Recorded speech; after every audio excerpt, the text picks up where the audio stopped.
hanya untuk mengangkat Yesus Kristus lebih tinggi daripada segala-galanya. Kalau saya mulai membaca firman Tuhan di dalam Wahyu, saya ingat apa yang Yesus pernah berkata. Di dalam Wahyu pasal pertama ayat 8. Tolong memperhatikan Wahyu pasal pertama ayat 8. Itulah Alfa dan Omega, firman Tuhan Allah yang ada dan yang sudah ada dan yang akan datang, yang maha kuasa.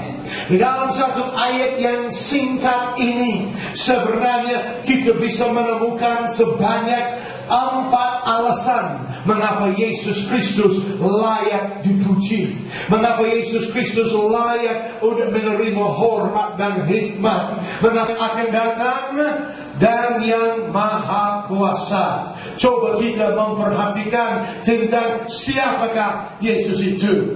Kita akan juga melihat apa yang ia telah melakukan.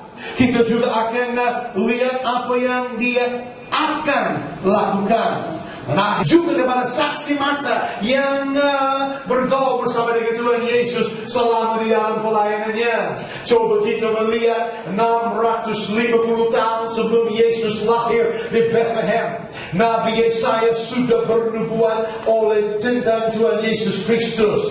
Silakan kalau mau melihat di dalam firman Tuhan, membaca kitab Yesaya. Yesaya pasal 9, 650 tahun sebelum Yesus lahir di Bethlehem. Firman Tuhan telah berkata dengan Yesus dalam Yesaya pasal 9 ayat 5. Nabi Yesaya berkata, sebab seorang anak telah lahir untuk kita, seorang putra telah diberikan untuk kita, lambang pemerintahan ada di atas baunya, dan namanya disebutkan orang penasihat ajaib, Allah yang perkasa, Bapa yang kekal, Raja damai. Kita memperhatikan firman Tuhan malam ini. Sekali lagi saya berkata, ini ditulis 650 tahun sebelum Yesus lahir di Bethlehem. Itu sebenarnya Nabi Yesaya sudah melihat bahwa Yesus yang saya sebut adalah orang 200. Kita semua manusia ini, kita cuma orang 100, tetapi dia adalah orang 200. Saya hitung ini apa yang Nabi Yesaya berkata. Sebab seorang anak telah lahir untuk kita, seorang putra telah diberikan untuk kita. Anak yang lahir untuk kita sebenarnya itu melambangkan kemanusiaannya. Yesus Kristus dia 100% manusia, tetapi putra yang telah diberikan untuk kita melambangkan keilahiannya.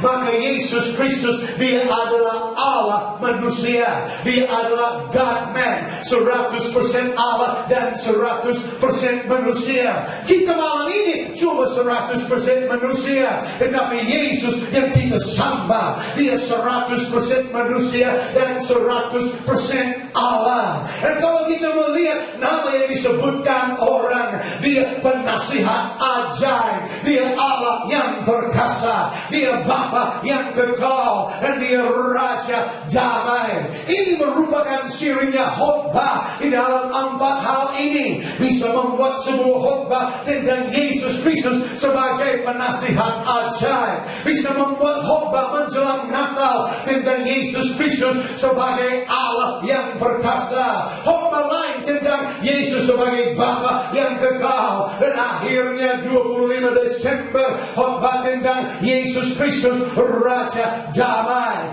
Nabi Yesaya sudah bernubuat semua ini tentang kelahiran Yesus, tentang kedatangan Yesus yang pertama kali ke dalam dunia ini. Sudah 650 tahun sebelum Yesus lahir, Nabi Yesaya bernubuat tentang kedatangan yang pertama kali.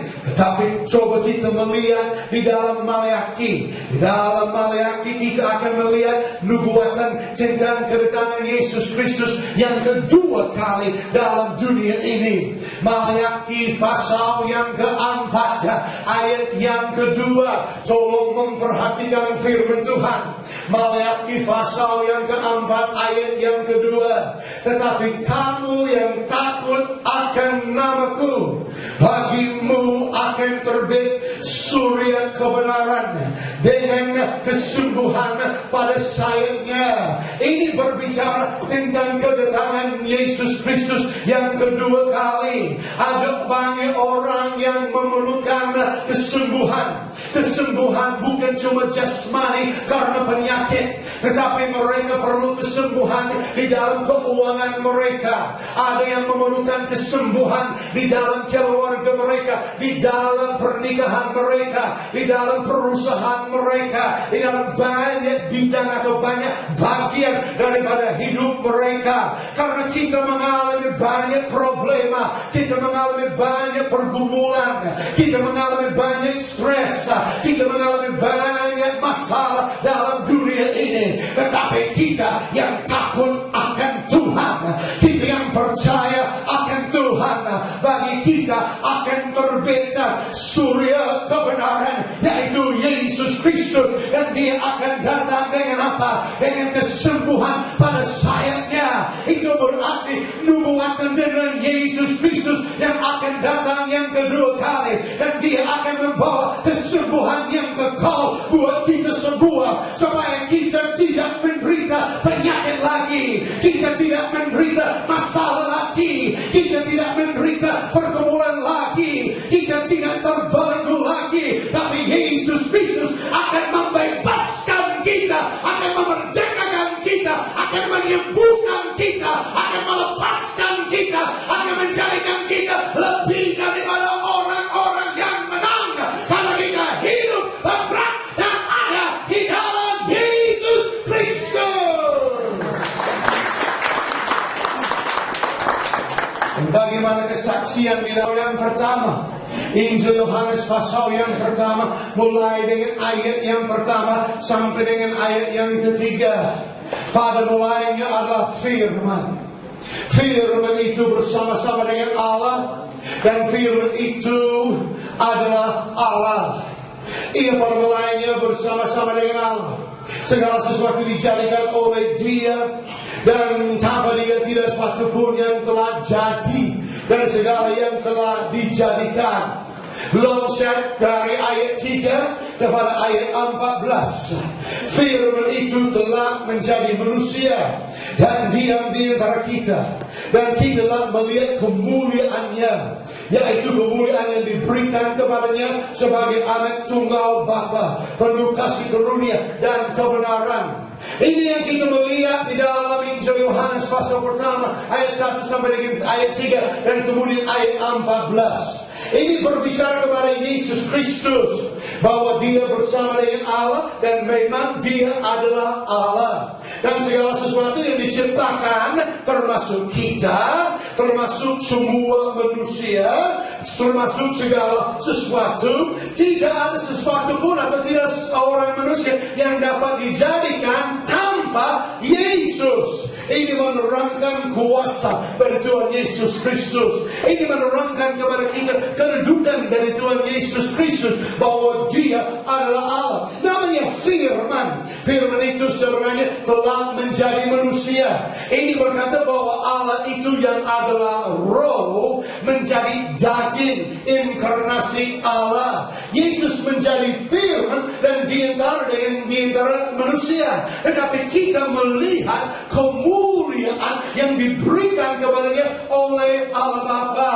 Ini meninggikan Yesus karena Dia adalah pencipta segala sesuatu. Coba bandingkan dengan apa yang Rasul Paulus berkata di dalam Kolose. Kalau saya membaca Kolose pasal yang pertama, saya benar-benar hatinya dipenuhi dengan sukacita, karena saya suka apa yang Rasul Paulus berkata di dalam Kolose. Coba baca Kolose bersama dengan saya dan memperhatikan firman Tuhan. Dalam Kolose pasal yang pertama, kita mulai melihat ayat yang ke-15 dan berikutnya. Ia, yaitu Yesus, Kolose pasal 1 ayat 15, Yesus adalah gambar Allah yang tidak kelihatan, yang sulung, lebih utama dari segala yang diciptakan. Karena di dalam Dia telah diciptakan segala sesuatu yang ada di sorga dan yang ada di bumi, yang kelihatan dan yang tidak kelihatan, baik singgasana maupun kerajaan, baik pemerintah maupun penguasa, segala sesuatu. Baca bersama dengan saya, mengucap kata-kata terakhir dari ayat 16 ini bersama dengan saya. Segala sesuatu diciptakan oleh Dia dan untuk Dia. Ini yang membuat saya begitu semangat, begitu senang. Itu berarti bahwa segala sesuatu diciptakan bagi Tuhan. Segala bangsa, segala suku, segala bahasa, segala kaum, semuanya diciptakan oleh Tuhan. Baik orang Batak, ada orang Batak malam ini tolong angkat tangan. Horas, maupun orang Jawa, ada orang Jawa tolong angkat tangan. Saya nggak tahu bahasa Jawa, tapi shalom bu. Nah ini Tuhan Yesus menciptakan baik orang Batak maupun orang Jawa, orang Sunda, orang Madura, orang Bali, dari seluruh 800 suku di Indonesia. Saya belum hafalnya semua, barangkali ada yang sudah hafalnya, nanti boleh mencatat buat saya. Ada 800 suku di Indonesia, semuanya diciptakan oleh Tuhan. Tetapi bukan hanya suku-suku yang ada di Indonesia, segala bangsa. Itu berarti bangsa Indonesia, bangsa Amerika, bangsa Australia, bangsa India, bangsa Cina, semua bangsa yang ada di Eropa, semua bangsa-bangsa yang berada di persatuan bangsa-bangsa, semuanya diciptakan oleh Tuhan. Tapi memperhatikan apa yang tadi kita baca dengan Kolose pasal 1 ayat 16. Segala sesuatu diciptakan oleh Dia dan untuk Dia. Dengar baik-baik, Tuhan Yesus Kristus menciptakan semua orang, tetapi mereka diciptakan untuk Dia, untuk menyembah Dia. Semua orang yang ada di Arab Saudi, semua orang yang ada di Afrika, semua orang yang ada di Amerika, semua orang yang ada di Australia, semua orang yang ada di Indonesia, semua orang yang ada di Cina, semua orang yang ada di Inggris, semua orang yang ada di Jerman, semua orang ada di Prancis, semua orang yang ada di Singapura, semua orang yang ada di Thailand, semua orang yang ada di penduduk dunia, semuanya diciptakan oleh Tuhan untuk hidup bagi Yesus Kristus. Orang yang belum percaya sama Tuhan Yesus, mungkin mereka belum sadar, mungkin mereka masih buta akan hal ini, mungkin mereka belum dapat wahyu ini, mungkin mereka belum dapat pengertian ini, bahwa Tuhan Yesus menciptakan mereka supaya mereka dapat percaya kepadanya dan mereka menerima pengampunan dosa oleh darah Yesus. Roma pasal 3 ayat 10 berkata, tidak ada yang benar, seorang pun tidak. Tidak ada yang benar. Tidak ada yang benar. Hanya Yesus. Firman Tuhan berkata dalam Petrus bahwa Yesus itu tidak pernah berbuat dosa dan tipu tidak ada di dalam mulutnya. Apa yang Yesus sudah berbuat, Dia menjadi daging, tapi hidupnya suci dan sempurna. Dia tidak pernah berbuat dosa. Itu sebabnya dia harus lahir oleh benih Roh Kudus melalui seorang perawan yang bernama Maria. Benih Roh Kudus, dia kudus. Perawan yang bernama Maria, dia tetap suci. Karena dia lahir di dalam kekudusan, dia lahir dalam kesucian.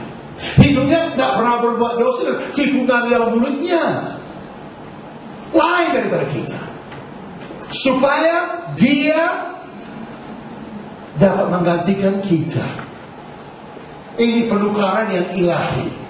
Ini penukaran yang hebat. Seharusnya kita yang telah berbuat dosa harus disalib. Aku harus disalib. Bapak dan Ibu, kita semua harus disalib. Tapi Yesus menggantikan kita di atas bukit Golgota. Dia menjadi korban yang cuma-cuma dan yang menggantikan kita.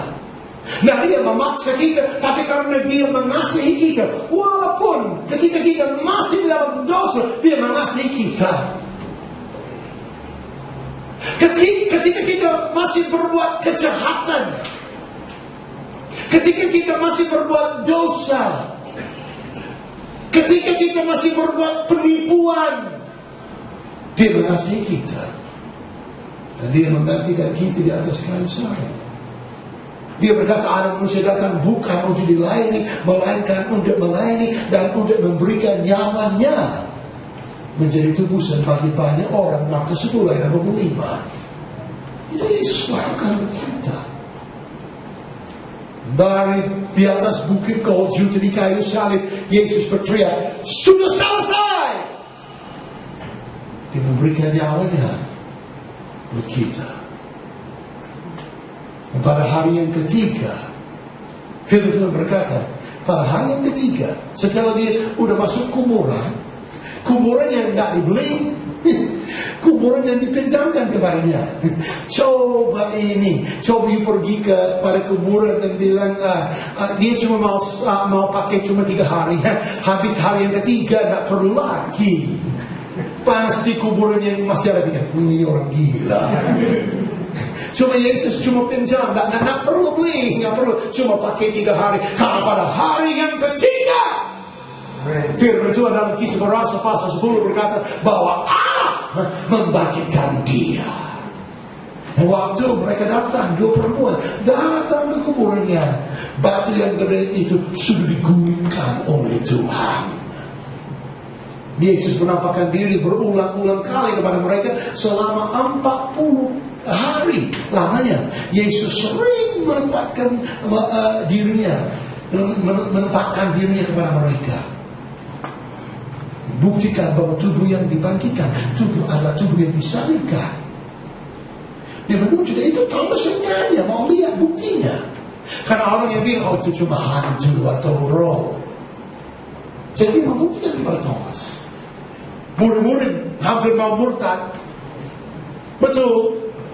Kalau kita lihat dalam Yohanes pasal 20, mereka, Yesus sudah bangkit, tapi mereka dipanggil Tuhan Yesus untuk menjadi penjala manusia, tapi mereka balik menjadi penjala ikan. 7 murid dipimpin oleh Petrus. Mereka mau mancing lagi. Sepanjang malam dari sore sampai pagi mereka mancing, tak dapat apa-apa. Tiba-tiba Yesus menampakkan dirinya kepada mereka di pantai Tiberias. Mereka masih di air. Dan Yesus berteriak kepada mereka, "Hei anak-anak, Allah tahu." Petrus sudah pakai jubah di dalam air. Langsung dia sadar itu Tuhan Yesus. Dia langsung menggunakan jubahnya. Malu mereka. Balapan apa? Karena udah 12 jam sore sampai pagi, 1 ekor ikan kecil pun gak dapat mereka. Kadang-kadang kita mau mengandalkan Tuhan, padahal kita harus taat kepada Tuhan. Dan Yesus perintahkan mereka memilihkan jalan mereka dari sebelah kiri ke sebelah kanan. Manusia bodoh, sering bodoh sebenarnya. Dan kita semua manusia.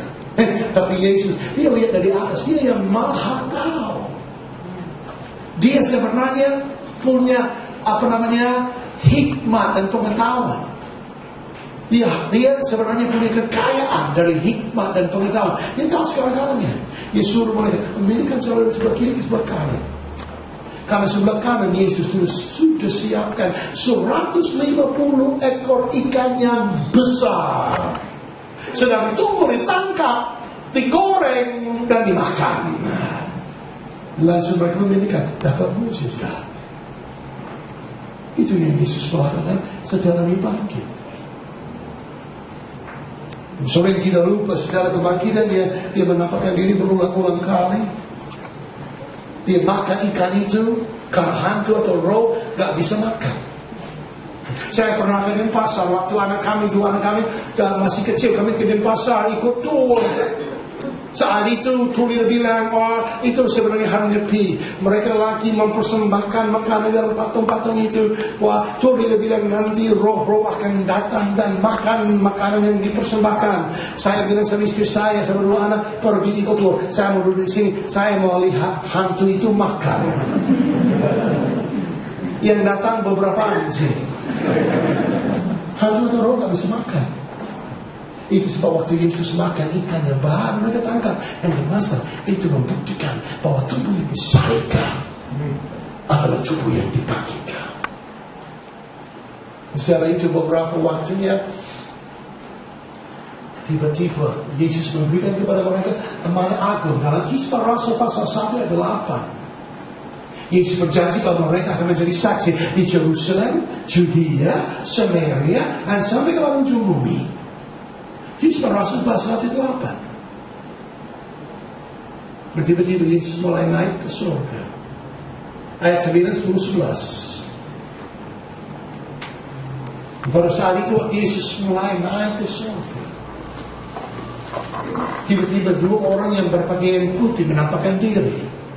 Kisah Rasul pasal 1 ayat 11. Hei orang-orang Galilea, mengapa kamu melihat ke langit? Karena Yesus ini yang terangkat daripada kamu akan datang kembali dengan cara yang sama. Nah, ini yang Yesus akan melakukan. Karena kita menyembah Yesus karena siapa dia itu. Kita menyembah Yesus karena apa yang dia sudah melakukan. Dan kita juga harus menyembah Yesus karena apa yang dia akan melakukan.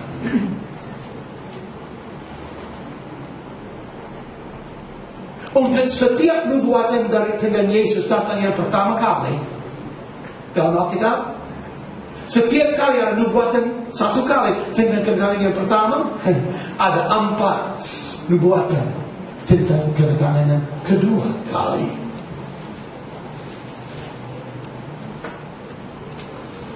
Sepertinya 425 kali ada nubuatan tentang kedatangan Yesus yang kedua kali di dalam firman Tuhan. Yesus akan datang kembali. Percaya tidak? Kalau kita benar-benar percaya bahwa Yesus segera akan datang, kita mau taat kepada firman-Nya. Kita mau menjadi penjala manusia. Kita mau memenangkan sebanyak mungkin bagi Tuhan Yesus. Amin. Kalau kita benar-benar percaya bahwa malam ini pun Yesus dapat datang kembali, maka kita mau memenangkan yang belum percaya menjadi percaya kepada Tuhan Yesus. Kita akan menjadi terbeban buat mereka yang terhilang. Bukan cuma kita berkumpul supaya iman kita dikuatkan dalam ibadah, tapi kita mau melihat dalam ibadah kita yang belum percaya, yang terhilang menjadi percaya dan menemukan Yesus. Amin.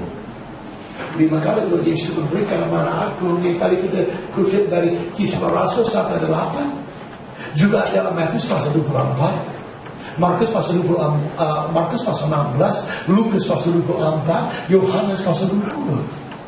Sebanyak 5 kali perintah untuk menginjil dan memuridkan. Karena itu kehendak Yesus buat kita. Karena Yesus akan datang kembali. Ingat malam sebelum Yesus disalibkan, dia berkumpul bersama dengan murid-muridnya dalam Yohanes pasal 14. Coba lihat dalam Alkitab sendiri, Yohanes pasal 14 ayat 1 sampai dengan 3. Yesus berkata kepada mereka, jangan gelisah hatimu. Percayalah kepada Allah, percayalah juga kepadaku. Yesus meninggalkan mereka untuk mempersiapkan tempat yang kekal.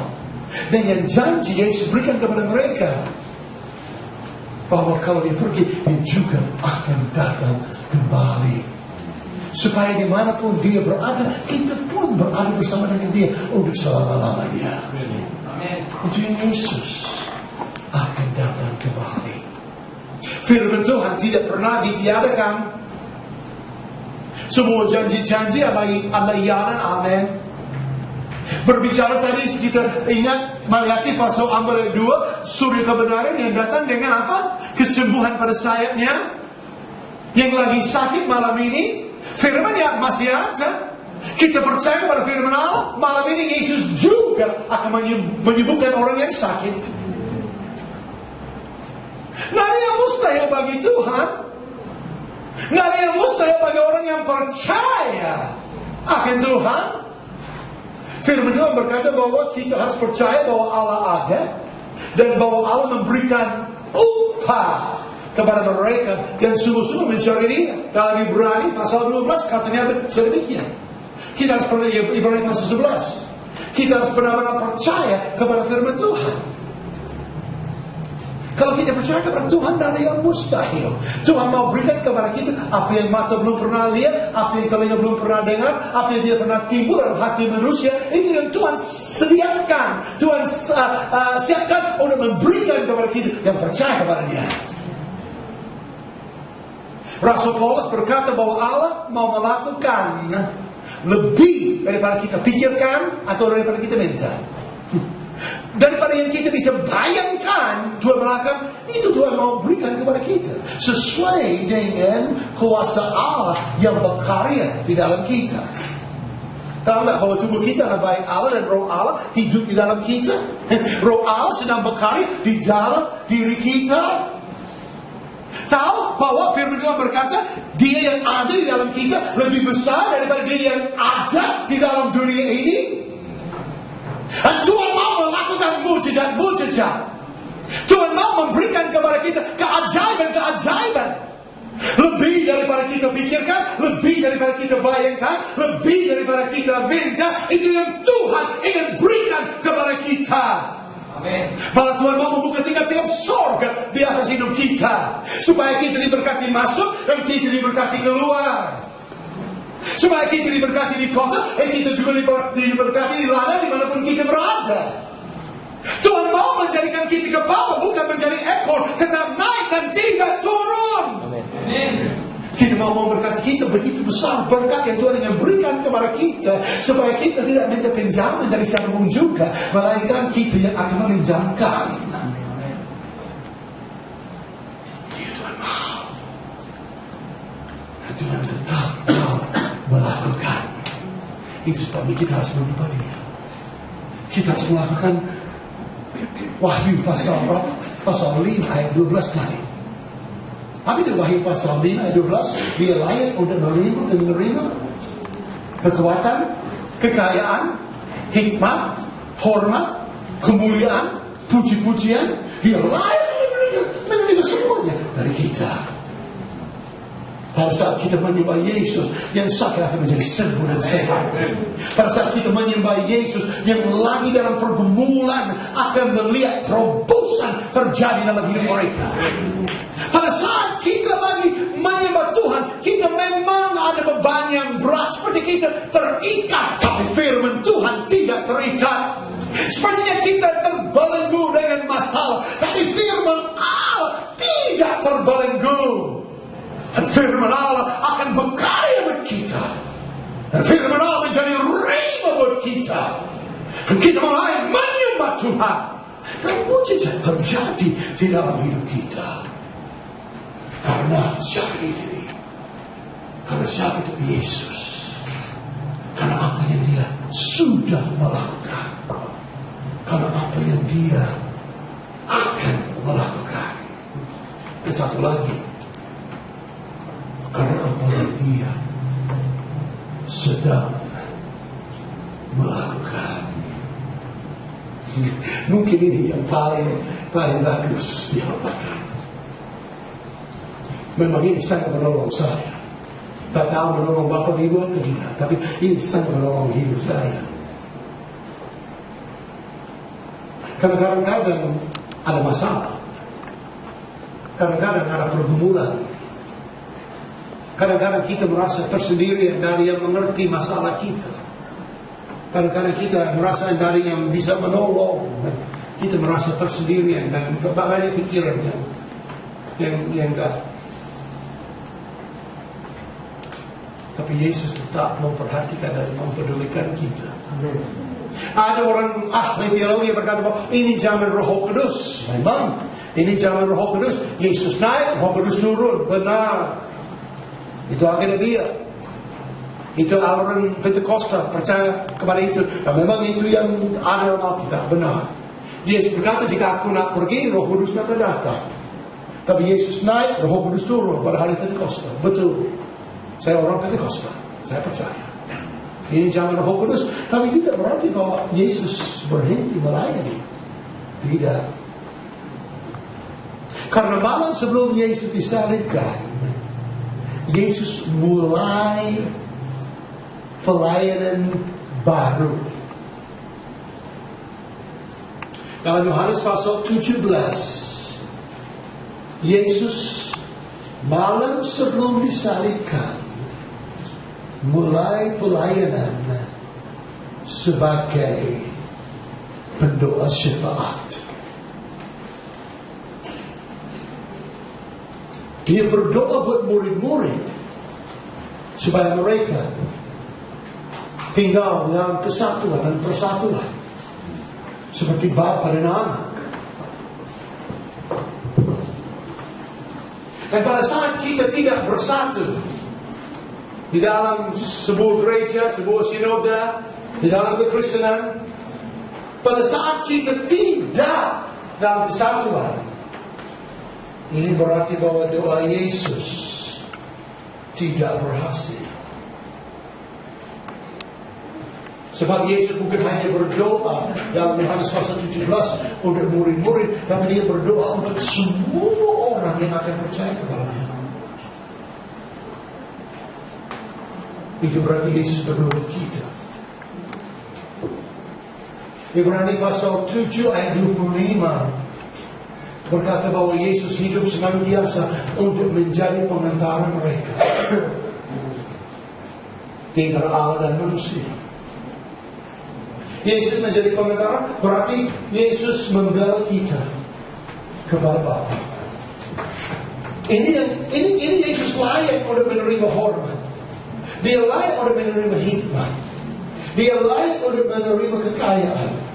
Dia layak untuk menerima kuasa. Dia layak untuk menerima puji-pujian. Dia layak untuk menerima kemuliaan. Karena apa? Karena saat ini Yesus sedang melihat dari sorga. Dia memperhatikan kita. Dia tahu jumlahnya rambut yang ada di atas kepala kita. Mazmur pasal 139 berkata bahwa dia tahu kalau kita lagi duduk atau berdiri. Pasal yang sama dalam Mazmur 139 berkata bahwa dia tahu apa yang kita akan mengucap sebelum lidah dan bibir kita mengeluarkan perkataannya. Dia memperhatikan dan dia mempedulikan hidup kita.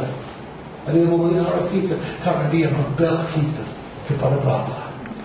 Dia menaikkan doa syafaat kepada Bapa untuk kita. Oh, bagus sekali kalau kita mempunyai banyak pendoa syafaat. Para penginjil, para misioneri, para agama sidang perlu pendoa syafaat. Banyak perlu. Tapi pendoa syafaat yang pertama adalah Yesus. Dan Yesus Kristus pendoa syafaat untuk kita semua. Dia tahu masalah kita. Saat ini Yesus sedang berdoa buat ibu. Saat ini Yesus Kristus sedang berdoa buat Bapa.